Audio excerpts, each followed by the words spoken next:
Hey, you guys, welcome back to Through Evangelist Eyes. Hey, today's video is called The Day of God's Wrath.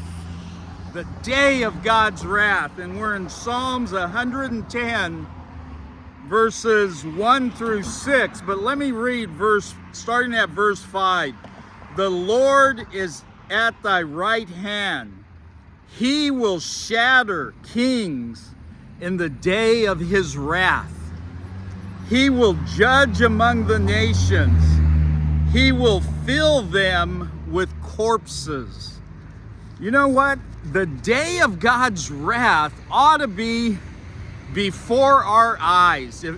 In doing the work of an evangelist, the closer that reminder of that frightening day, probably the more likely I am to have compassion on those out here who don't know, who are still living like, doesn't matter. Doesn't matter how I live. I had a guy at the gas station once when I struck up a conversation and I said, where are you? Do you realize that you're choosing between heaven and hell? He says, I'm okay with hell. I'm okay, I'll find out when I get there.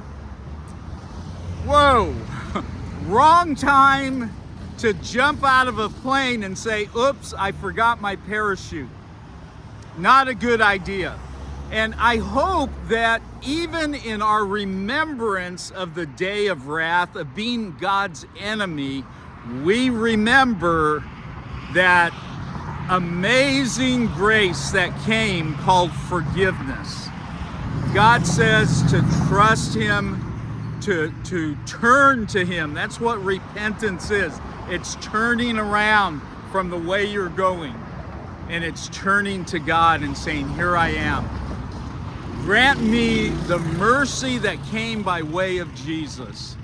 So God bless you in your evangelism. And sometimes it's not just the good news we need to tell them. We need to tell them, hey, you are facing some terrifying news if you don't take God up on His mercy.